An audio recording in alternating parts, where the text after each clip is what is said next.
여러분, 세상은 힘들고 어렵습니다. 이 세상 살아가는 동안 여러 일들이 찾아오고 원하지 않는 일들이 찾아오는 일이 많습니다. 근데 또 다른 것은 하나님이 여전히 나를 사랑하시고 나와 함께 하시고 나의 기도를 듣고 계신다는 것입니다. 하나님은 기가 멀거나 힘의 능력이 없으신 분이 아닙니다. 하나님 때에 가장 좋은 것으로 갚아주실 줄 믿고 주님을 바라보시는 여러분과 제가 되길 주의 이름으로 축원합니다. 제가 이런 말씀드려도 여러분, 세상살이가 어렵죠. 이 무덥고 이 더운 날씨 가운데 하루하루 살아가기가 쉽지가 않습니다. 좀 오래 인생을 살아신 어르신들도 아이고 앞으로 세상이 어떻게 될지 참 걱정이다라고 이야기를 합니다. 여러분, 세상 살아오면서 인생이 만만하다, 수월하다고 생각해 본 적이 있습니까? 아마 한 번도 없었을 거예요. 어릴 때 천 모르고 천지를 모를 때는 그냥 모든 것이 내 것이라 생각하지만 살아가다 보고 결혼하고 자녀를 놓고 이런저런 일 만나보면 참 인생이 만만하지 않구나. 눈물 뿌릴 일이 많구나. 왜 이렇게 슬픈 일이 많노? 남들이 보기에 저 사람은 좀 평탄한 삶을 산다라고 생각하는 것처럼 보이지만 들어보십시오. 그 나름대로의 가시가 있어요. 괴로움이 있습니다. 힘듦이 있어요. 기도 제목 없는 사람이 없습니다. 정말 매일매일 이 삶의 경계선에 서서 오늘 어떻게 살아가면 좋을까 걱정하는 분도 있어요. 여러분, 왜 이렇게 우리 인생살이가 힘들까요? 왜 좀 편하고 좀 좋으면 좋은데 왜 이럴까요? 여러분, 죄송하지만 성경은 이렇게 인생이 힘든 이유가 죄 때문이라고 명백하게 이야기합니다. 우리가 아무리 포장하고 아무리 다르게 관점을 가진다 하더라도 성경은 너희들 죄 때문에 그렇다고 분명히 이야기합니다.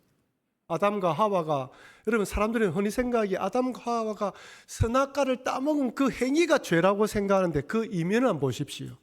하나님 말씀을 거절하고 자기가 주인 되어 자기 마음대로 살아가려고 하는 그 마음이 죄입니다. 그리고 그 마음으로 죄를 따먹은 아담과 하와가 선악과를 따먹은 것입니다. 여러분, 그렇게 하나님을 거부하고 하나님의 말씀대로 살지 않기로 결정하고 난 뒤에 우리 인생에 찾아온 것들이 무엇입니까? 하나님 말합니다. 땅이 저주를 받는다는 거예요. 여러분, 땀 흘려 일하지 않으면 소산을 내지 않습니다. 땅은. 그리고 뿌리지 않았는데도 불구하고 엉겅퀴와 가시 덩굴이 자란다고 이야기를 합니다. 여인들은 출산을 할 때 상고의 고통이 더할 것이라고 이야기를 합니다. 눈물, 고통, 아픔, 애통, 슬픔, 원망, 가슴 아픔, 이런 모든 것들이 그 죄 때문에 찾아오는 거예요. 여러분, 죄송하지만 여러분, 이 땅을 떠날 동안 힘들고 어려운 일이 찾아옵니다.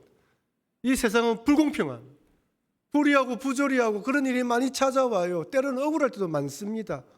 이것을 벗어날 수가 없습니다. 그런데 하나님은 이런 세상 가운데 우리 그리스도인이 소망과 희망을 품을 수 있도록 우리에게 믿음을 주셨습니다. 하나님에 대한 믿음, 하나님을 의지하는 믿음, 하나님의 품으로 피난하는 자들을 절대로 하나님 내버려 두시지 않습니다. 우리는 새벽마다 이사야서를 묵상하고 있는데요. 이사야서가 그 당시 백성들에게 너희들 죄 짓는다, 회개하라, 형식적으로 제사 드리지 말고 우상 숭배하지 말고 돈 사랑하지 말고 형제 사랑하고 믿음으로 살아가라고 이야기를 했습니다. 그러면서 하나님이 너희들을 징계하실 것이다, 다 빼앗긴다라고 이야기하면서 그러면서 곳곳에 희망의 메시지를 숨겨 놓았어요. 이사야 25장 4절. 제가 이 구절을 읽으면서 얼마나 소망을 가진지 모릅니다. 우리 같이 한번 읽어보겠습니다. 주는 포악자의 기세가 성벽을 치는 폭풍과 같을 때에 빈궁한 자의 요새이시며 환난당한 가난한 자의 요새이시며 폭풍 중에 피난처시며 폭양을 피하는 그늘이 되셨사오니. 아멘이죠. 집에 가셔서 이사야 25장 4절을 동그라미에 딱 치시고 메모를 하셔서 남편의 도시락에 딱 붙여주든지 자녀들의 책가방에, 도시락 안 삽니까? 책상에 딱 얹어 놓으십시오. 여기 보면 포악자의 기세가, 이 포악자가 누구입니까? 뭐 하나님 징계 손도 될 수 있지만 어렵게 만드는 악한 자의 손길 될 수 있습니다. 기세가 성벽을 치는 폭풍과 같아요. 여러분, 폭풍, 태풍이 불어보십시오. 인간이 막을 수 있습니까? 그런데 빈궁한 자, 환난 당한 가난한 자, 여기 빈궁한 자, 폭풍당한 가난한 자는 뭘 말하냐면 이런 어려운 가운데 심령이 낮아져서 하나님을 찾는 자를 말합니다. 온유한 자, 심령이 가난한 자죠. 우리가 인생이 어려워지면요, 심령이 낮아집니다. 고난이 찾아오면요, 눈물 흘리면서 주님을 찾게 되어 있습니다. 그런 자들에게 우리 하나님은 요새가 되어주시고 피난처가 되어주시고 포강의 그늘이 되어주신다고 이야기를 합니다. 하나님은 이 땅에 살아가면서 이 땅에 죄된 인생들로 인하여 고통을 당해야 하지만 하나님께 피하는 자들이 요새가 되어주시고 피난처가 되어주시고 그늘이 되어주신다는 것을 믿고 주님을 바라보시는 여러분과 제가 되길 바랍니다. 우리는 룻기를 시작할 때 흉년 가운데 어떻게 해서든지 살기 위해 몸부림쳤던 엘리멜렉 집안을 바라봅니다. 이 어려운 시기를 잘 통과해서 한번 잘 살아보려고 모압 땅으로 이주를 했습니다. 근데 그들에게 찾아온 것은 불행이에요. 엘리멜렉도 죽고 두 아들도 죽고 나오미와 자부 두 명만 남았습니다. 누가 생각해도 망한 인생, 저주받은 인생이죠. 룻기 1장을 읽으면서 우리의 마음이 무겁습니다. 마음 한편으로 하나님 좀 도와주시지. 이렇게까지 구속으로 몰아갈 수 있나? 이 나오미가 무슨 소망이 있겠습니까? 남편도 없고 자녀 다 죽었어요. 자기가 생각해도 절망입니다. 그렇게 10년의 세월이 흘렀고 하나님께서 자기의 백성을 돌보셨다는 소식을 들은 나오미가 모압 여인 룻과 함께 고향 베들레헴으로 돌아옵니다. 여러분, 여기 중요한 건 그거예요. 우리가 살아가다 보면요, 여러분, 고통의 문의는 다 달라요. 고통의 경감을 측정할 수가 없습니다. 사람들은 자기가 당한 고통이 제일 힘들어요. 근데 여러분, 이 나오미가 이 죽을 수밖에 없는 상황 가운데 뭘 들었다? 하나님이 베들레헴을 돌보셨다는 소리를 들었다는 것입니다. 여러분, 몸된 교회에 주일 나와서 그 여러분 개인적으로 말씀을 들을 때에는 하나님의 음성을 들어야 됩니다. 아무리 힘들고 어려워도 내 귀에 하나님이 나와 함께 하시고 하나님 백성을 돌보신다는 복음의 소리가 들리면 우리는 살아갈 길이 생깁니다. 탕자가 가장 잘한 게는 무엇입니까? 아버지 집으로 돌아가는 것입니다. 나오미가 10년의 세월 동안 자살할 수 있어요. 지금 이런 경우를 만나면 누구든지 생명을 끊을 겁니다.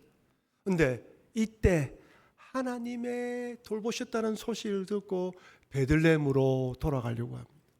하나님 우리의 피난처이고 그늘이고 산성이 되어준다는 걸 믿고 돌아가려고 하는 것이죠. 그런데 문제는 룻입니다. 우리가 생각했을 때 룻은 세상적인 관점에 보았을 때, 오늘날의 관점에 보았을 때도 베들레헴의 시어머니를 따라가는 것보다 자기 고향으로 돌아가는 것이 바른 선택인 것 같아요. 가성비 맞는 선택입니다. 이익이 남는 선택이에요. 그런데 룻이 왜 베들레헴으로 돌아오려고 합니까? 룻이 이렇게 고백합니다. 우리 룻기 1장 16절 말씀 같이 한번 읽어보겠습니다. 룻이 이르되 내게 어머니를 떠나며 어머니를 따르지 말고 돌아가라. 강건하지 마옵소서. 어머니께서 가시는 곳에 나도 가고 어머니께서 머무르시는 곳에서 나도 머물겠나이다. 어머니의 백성이 나의 백성이 되고 어머니의 하나님이 나의 하나님이 되시리니. 룻은 한 가지입니다. 하나님 백성이 되고 싶어요. 어머니의 하나님을 나의 하나님으로 모시고 싶어요. 아마 여러분들 가운데에 참 믿음의 선택을 하면서 집안에서 어려움을 당하신 분도 많았을 것입니다. 그리고 직장에서도 여러 일들 가운데 믿음 선택하는 것 때문에 손해본 일도 많았을 것입니다. 누가 봐도 룻의 선택은 손해이며 잘못된 선택 같습니다. 왜 돌아가냐는 거예요. 근데 하나님 때문이에요. 여러분, 우리가 하나님 믿는 것에 대해서 때로는 세상적으로 봤을 때 손해를 당할 수도 있고 어리석은 선택이라 말하기도 합니다. 하지만 믿음의 선택은 언제나 옳습니다. 비록 앞날이 어떻게 펼쳐질지 전혀 예측할 수 없는 어두운 현실이었지만 룻은 하나님께 인생을 맡겼습니다. 하나님은 이런 룻을 어떻게 인도합니까? 우연히 보아스의 밭으로 인도하면서 때마침 보아스가 그 밭에 와서 만나게 만들어줍니다. 그리고 보아스를 통하여 은혜를 베풀어 주십니다. 그리고 오늘 본문에처럼 보아스가 룻의 기업 물을 자가 되어서 결혼하여 축복의 가문이 되는 것을 보게 됩니다. 1장에서는 슬픔과 눈물이었는데 오늘 본문에서는 웃음과 기쁨입니다. 비록 이 땅의 삶이 죄로 인하여 고통과 고통, 아픔, 그 다음에 힘듦의 연속이지만 하나님 품으로 돌아오는 하나님 백성들에게는 결국에는 뭐라고요? 웃음과 기쁨입니다. 그럼 지금 삶이 힘드십니까? 어려우십니까? 룻과 나오미처럼 앞이 보이지 않습니까? 아직 끝난 것이 아닙니다. 우리 인생이 어떻게 변할지 아무도 몰라요. 나오미가 모압 땅에서 몇 년요? 10년의 세월이에요. 10년의 세월은 결코 짧은 세월이 아닙니다. 하지만 돌아왔을 때는 해피엔딩입니다. 이 주에 살펴보았듯이 보아스의 거처에 들어가서 룻이 청혼을 했는데 보아스가 이 모든 일에 자기가 책임을 진다고 합니다. 그러면서 보아스가 발 빠르게 움직여요. 자기가 1순위가 아니기 때문에 1순위 사람을 만납니다. 룻기 4장 1절 보아스가 성문으로 올라가서 거기 앉아 있더니 마침 보아스가 말하던 기업 물을 자가 지나가는지라 보아스와 그에게 이르되 아무개여 이리로 와서 앉으라 하니 그가 와서 앉으매 누구요? 아무개입니다. 이 사람 이름이 성이 아시고 이름이 무개입니까? 아니에요. 성경은 의도적으로 이름을 밝히지 않습니다. 이름을 밝힐 만한 가치가 없는 분이에요. 오히려 이름 안 밝히는 게 좋습니다. 부끄러워요. 이 사람을 오늘 본문을 쭉 읽어보면 이름 안 밝힙니다. 아무개 그리고 기업 물을 자 두 가지로 번갈아서 이야기를 합니다. 기업 물을 자가 뭐라고요? 고엘입니다. 여러분 하나님께서 이스라엘 백성들에게 고엘 제도를 주신 이유가 무엇이라고 했습니까? 제가 2주에 설명드렸죠. 누구든지 어려움을 당할 수 있으니까 친척들이 서로가 고엘이 되어서 어려울 때 도와주라는 것입니다. 여러분 죄송하지만 이 땅에 혼자 살아갈 수가 없어요. 절대 혼자 살아갈 수 없습니다. 우리는 누가 도움이 필요합니다. 위로가 필요합니다. 격려가 필요합니다. 하나님 그럴 줄 알았어요. 그걸 누가 해주라고? 친척들끼리 순위를 정해서 네가 1순위, 2순위, 3순위 너는 1순위, 2순위, 3순위 서로가 그런 자들이에요. 고엘이 무슨 일을 한다고요? 첫 번째는 재산을 잃어버리거나 너무 가난해서 재산을 밭을 팔아버렸을 때 그것을 대신 돈을 지불하고 사줘서 다시 시작할 수 있도록 도와주라는 것입니다. 여러분 살아가다 보면요 물질을 잃어버릴 때가 있어요. 사기당할 때가 있습니다. 모든 걸 파산당할 때가 있어요. 그때 도와주라는 것입니다. 두 번째는 결혼했는데 자녀를 출산하지 못하고 남편이 죽어버려서 그런 경우 결혼해서 자녀를 낳아서 그 사람의 이름으로 가문을 이어주라는 것입니다. 세 번째는 누가 살인을 당했어요. 그러면 가서 그 전체 멸하지 말고 그 문제를 일으킨 그 사람만 집안의 고엘이 찾아가서 복수를 해주라는 것입니다. 이 세 가지 일을 해라는 거예요. 무엇 때문에요? 어려운 일 당할 수 있으니까 서로 도와주라는 것입니다. 아무개로 불리는 사람은 기업 물을 자 룻의 고엘의 1순위였습니다. 이 사람도 처음에는 룻의 이 고엘이 되어서 재산을 자기가 구입할 수 있다는 거예요. 자기 생각은 어떻습니까? 내 힘으로 재산이 늘어나네. 이 사람의 관심이 어디 있습니까? 룻의 고엘이 되는 거 관심이 있습니까? 자기 재산 늘어나는 관심이 있습니까? 자기 재산 늘어나는 관심이 있어요. 하겠다는 거예요. 그래서 보아스 한마디 더 붙입니다. 너 룻과 결혼해서 자녀를 낳아서 그 밭을 주어야 돼. 얼굴이 싹 변합니다.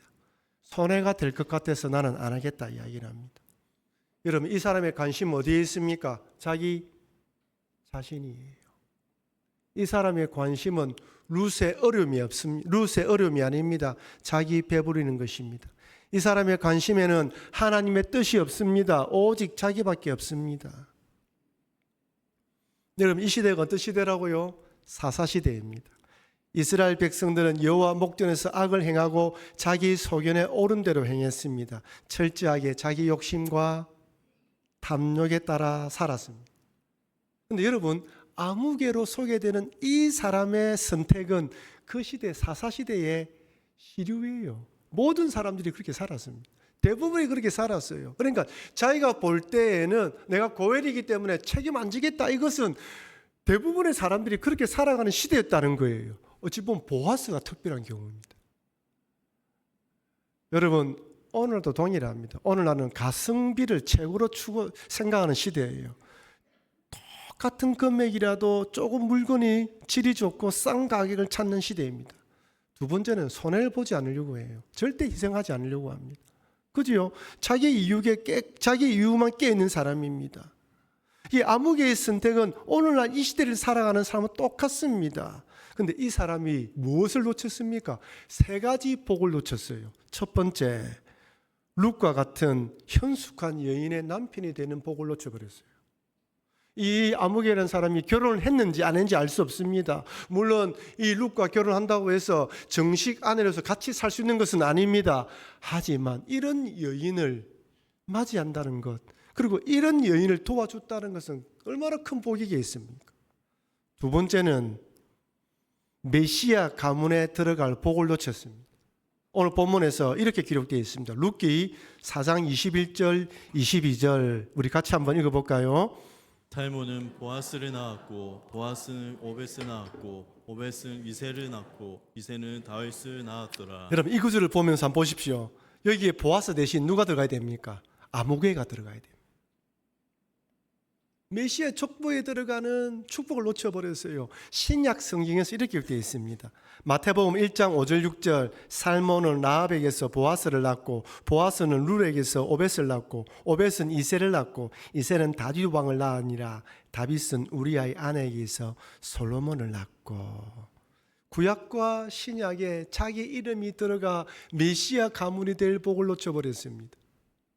세 번째는 뭘까요? 하나님 나라에 기여할 기회를 놓쳤습니다. 불신앙과 책임과 의무를 다하지 않았던 사사시대에 하나님께서 귀하게 생각할 믿음의 사람이 될 기회를 놓쳐버렸습니다. 여러분 때론 하나님께서 우리에게 기회를 주실 때 손해와 희생의 포장지에 사서 주실 때가 있어요. 그 겉면만 보면 내가 손해보고 내가 희생돼야 되는데 세상 관점에 볼 때 이건 책임과 의무를 떼야 되는 무거운 짐처럼 생각될 수가 있습니다. 하지만 그 안에는 큰 유익이 숨겨져 있습니다. 그래 내가 섬길 수 있고 헌신할 수 있는 자리에 있을 때 그것이 기회라고 생각하시고 헌신하시기를 바랍니다. 때로 무거운 짐처럼 생각되고 희생과 헌신이 요구된다 할지라도 하나님께서 다 하신다는 것을 잊어버리면 안 됩니다. 여러분 사람은 몰라줘도 하나님 아십니다. 그 하나님 바라보시고 내가 지금 그 자리에 있다는 거, 그 일을 하고 있다는 거, 그 직분을 맡았다는 거, 그 봉사의 자리에 있다는 거 주님께 영광 돌리셨다는 기회랑 잊지 마시고 헌신하시는 여러분과 제가 되길 바랍니다. 이렇게 아무개가 기업 물을 자 역할을 감당하지 않으려고 하자 보아스가 그 일을 감당합니다. 성경에서는 길게 이야기되어 있어요. 룻기 4장 9절 10절 같이 읽을까요? 보아스가 장로들과 모든 백성에게 이르되 내가 엘리멜렉과 기룡과 말론에게 있던 모든 것을 나오미의 손에서 한 일에 너희가 오늘 증인이 되었고 또 말론의 아내 모압 여인 룻을 사서 나의 아내로 맞이하고 그 죽은 자의 기업을 그의 이름으로 세워 그의 이름이 그의 형제 중이가 그곳의 성문에서 끊이지지 아니하게 하매 너희가 오늘 증인이 되었느니라 하니. 보아스는 장로들과 모든 백성들에게 선포를 합니다. 내가 기업을 이을 고엘이 되겠다. 그러면서 밭도 사고 룻과 결혼해서 자녀를 낳아서 그 집안을 살려주겠다. 보아스는 엘리멜렉의 고엘이 되는 역할을 감당하려고 합니다. 여러분 앞서 살펴봤지만 보아스가 고엘의 역할을 감당하려면 두 가지 손해를 봐야 됩니다. 첫 번째는 재산상의 손해이지요. 앞에 이 아무개라는 사람이 포기했던 이유가 바로 여기 있습니다. 엘리멜렉의 밭이 얼마나 큰지 가치가 얼마나 된지 돈을 얼마나 지불한지 알 수 없습니다. 근데 보아스는 기꺼이 이것을 감당하려고 합니다. 재산 손해를 봐요. 두 번째는 명예적으로 조금 손해를 볼 수가 있습니다. 우리가 금방 룻기 4장 10절도 읽었지만 룻을요 의도적으로 모압 여인 룻으로 소개해요. 이방인이란 것이죠. 모압 여인이란 것입니다. 여러분 신명기에서 모압과 암몬 사람에 대해서 이렇게 기록되어 있습니다. 신명기 23장 3절 암몬 사람과 모압 사람은 여호와의 총회에 들어오지 못하리라. 그들에게 속한 자는 몇 대요? 10대뿐 아니라 영원히 여호와의 총회에 들어오지 못하리라. 하나님 이스라엘 백성들이 가나안 사람들과 결혼을 금지시켰지만 모압과 암몬 사람들도 이스라엘 총회에 들어오지 못하게 만들었습니다. 그러니 아무리 고웰이지만 모압 여인과 조금 결혼한다는 것은 그 당시 시대상으로 보았을 때 조금 그래도 조금 터부시 될 수 있는 그런 일이었던 것이죠. 그럼에도 보아스는 이 모든 것을 감당합니다. 제가 질문 드리겠습니다. 그렇다면 보아스는 왜 룻과 이렇게 결혼하여 고웰이 되려고 했을까요? 어떤 사람들은 보아스가 룻을 사랑했기 때문이죠. 성경에 그런 이야기 없어요. 어떤 사람 추측을 합니다. 보아스와 룻의 로맨틱한 사랑. 여러분, 여기 로맨틱한 사랑의 이야기가 없습니다. 여러분, 보아스가 고엘이 되려고 했대요. 물론 룻을 좋아할 수도 있어요. 여기 중요한 그것이 아니라는 것입니다.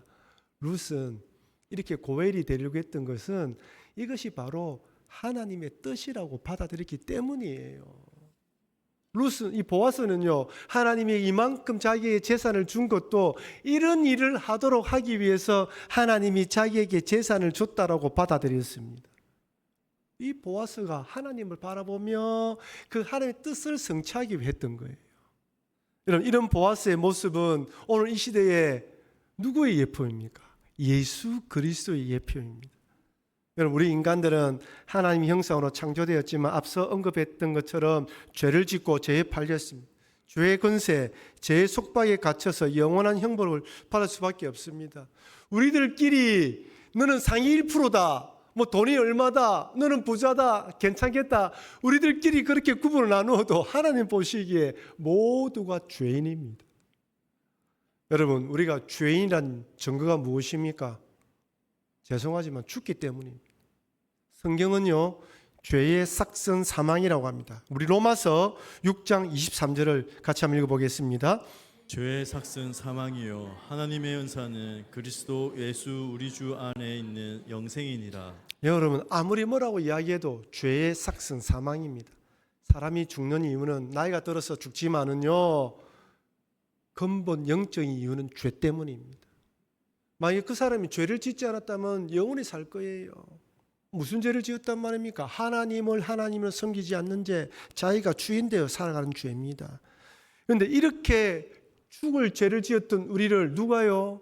예수 그리스도가 하늘 보좌를 버리고 이 땅에 우리를 대신하여 고엘처럼 오셔서 십자가에 달려 돌아가심으로 우리의 죄를 대속했습니다. 내가 죽어야 할 그 십자가를 우리 주님이 대속해서 돌아가셨습니다. 그럼 보아스는 재산과 명예의 손상을 입었다면 하나님 아들은 하나님 아들이라는 신분을 버리고 이 땅에 오셨습니다. 여러분, 십자가에 세 가지 고통이 있죠. 첫째, 육신의 고통입니다. 살이 찢어지고 피가 쏟아나는 고통입니다. 두 번째는 정신적 고통이에요. 조롱과 핍박과 침뱉음을 받아야 됩니다. 정신적으로 얼마나 고통을 당하는지 몰라요. 세 번째는 영적인 고통입니다. 하나님과 분리되는 고통이에요. 성자 예수님은 한 번도 하나님과 분리된 적이 없어요. 그 십자가 상에서는 죄인으로 하나님과 분리되었습니다. 여러분, 왜 이런 고난의 십자가를 예수님이 지셨습니까? 하나님은 이런 죄인된 우리를 구원하기 위해 왜 독생자를 보내주신 것일까요? 우리가 너무나 잘 아는 요한복음 3장 16절에는 이렇게 말씀합니다. 우리 같이 읽겠습니다. 하나님이 세상을 이처럼 사랑하사 독생자를 주셨으니 이는 그를 믿는 자마다 멸망하지 않고 영생을 얻게 하려 하심이라. 여러분, 얼마나 중요한 말씀인지 몰라요. 세상이 우리에 대해서 이렇게 평가하고 저렇게 평가해도 나는 따라합시다. 하나님의 사랑을 받은 자입니다. 어떤 사랑입니까? 하나님의 아들을 내어주시기까지 우리를 사랑했습니다. 우리는 그 사랑을 받은 자라는 것을 잊어버리면 안 됩니다. 보아스가 룻을 위해 고엘이 되었던 것처럼 예수님이 우리를 구속하기 위해 십자가를 지신 것이죠. 이렇게 보아스와 룻이 결혼하면서 결론은 해피엔딩입니다. 룻의 시작은 슬픔과 눈물입니다. 옛날에는 이런 여인을 박복한 여인으로 치부했습니다. 마치 그들의 죄가 많아서 집안이 망한 것처럼 생각했습니다. 하지만 나오미와 룻은 절망하지 않고 하나님 품으로 파고들었습니다. 하나님이 이런 두 과부를 모른 척하지 않았습니다. 모든 백성과 장로들이 먼저 룻을 이렇게 축복합니다. 11절 말씀입니다. 성문에 있는 모든 백성과 장로들이 이르되 우리가 정인이 되나니 여호와께서 네 집에 들어가는 여인으로 이스라엘의 집을 세운 라헬과 레아 두 사람과 같게 하시고 내가 에브라스에서 유력하고 베들레헴에서 유명하게 하기를 원하며. 룻에 대한 축복이죠. 룻을 이제 정식 이스라엘 백성으로 인정하는 것입니다. 물론 룻이 나오미의 아들과 결혼했기 때문에 이스라엘 백성으로 인정받았습니다. 그리고 베들레헴으로 돌아왔기 때문에 인정했습니다. 하지만 영적으로 모든 백성들이 너 이제 정말 하나님 백성으로 인정을 해줍니다. 그러면서 이런 축복을 해요. 레아와 라헬의 축복을 주십니다. 레아와 라헬이 누구입니까? 야곱의 두 아내로서 이스라엘의 영적 어머니예요. 온 백성들이 이제 룻을 너 이제 우리 집안에 우리 믿음의 백성의 사람인데 너도 이제 레아와 라헬처럼 축복을 받아라고 축복을 해줘요. 얼마나 귀한 축복입니까? 그러면서 베들레헴에서 유명하게 되기를 원한다고 합니다. 여러분 베들레헴에서 누가 태어납니까? 자신의 손자, 후손들 중에 예수 그리스도가 베들레헴에서 태어납니다. 룻은 이스라엘의 그 어떤 여인보다 축복받은 여인이 되었습니다. 여러분 나오미는 어떻습니까? 나오미에 대해서 사람들이 이렇게 축복합니다. 룻기 4장 14절 15절 같이 읽겠습니다. 여인들이 나오미에게 이르되 찬송할지로다 여호와께서 오늘 내게 기업 물을 자가 없게 하지 아니하셨도다. 이 아이의 이름이 이스라엘 중에 유명하게 되기를 원하노라. 이는 내 생명의 회복자이며 내 노년의 복량자라. 곧 너를 사랑하며 7 아들보다 귀한 내 며느리가 낳을 자로다 하니라. 아멘이죠. 여러분 나오미가 지금 나오미의 웃음이 보입니까? 웃고 있는 나오미 모습이 보이죠? 처음에 눈물이에요. 10년 동안 얼마나 눈물을 흘리며 가슴을 쳤겠습니까? 얼마나 절망적이었겠습니까? 아마 불면증, 우울증, 공황장애 모든 것들이 다 걸릴 수 있는 상황이에요. 근데 이제 웃음이 가득합니다. 여러분 처음에 나오미가 돌아왔을 때 사람들이 아이고 네가 나오미가 아니냐 했을 때 말하기를 나를 나오미라 부르지 마라. 쓴물, 괴로움, 하나님이 나를 징계하셨다라고 이야기를 했습니다. 그 여인에게는 눈물밖에 없어요. 근데 지금은 기쁨입니다. 10년 만에 망한 인생, 하나님께 징벌받은 인생이라고 생각했는데 이제 며느리 룻이 낳은 아들을 안고 기뻐하고 있습니다. 여러분 죄송하지만 지금 힘들다 하더라도 여기가 끝이 아닙니다. 어떤 일이 일어날지 아무도 몰라요. 오늘은 힘들지만 내일 어떤 일이 벌어질지 아무도 몰랍니다. 나오미가 자기 인생에 이런 일이 일어날 것이라 생각이나 했겠습니까? 하나님은 룻을 통해서 결국 나오미의 집안을 일으키고 웃게 만들어 주십니다. 사랑하는 성도 여러분, 저는 룻을 가지고 말씀을 묵상하고 말씀을 준비하면서 눈물 흘리는 룻과 나오미를 보다가 이제 웃음으로 끝나는 것을 발견하게 됩니다. 잘 살려보려고 모압 땅으로 떠난 엘리멜렉 집안은 완전히 끝난 것처럼 생각되었습니다. 그런데 하나님 품으로 돌아와 하나님을 의지하고 믿음의 선택을 할 때 하나님은 우연을 가장한 만남과 때마침의 축복을 허락하시면서 그들에게 선대받게 만들고 결국 보아스를 통하여 가문이 일어나며 그 집안에 다윗이 태어나고 예수 그리스도가 태어난 복된 가문이 되게 만들어 주십니다. 그러나 여러분 우리 인생 앞에 어떤 일이 난다 할지라도 그리고 어떤 상황 가운데서도 하나님 품을 찾아 떠나오시고 믿음의 선택을 하셔서 결국에는 해피엔딩의 결론을 맞으시는 여러분과 제가 되길 주의 이름으로 축원합니다.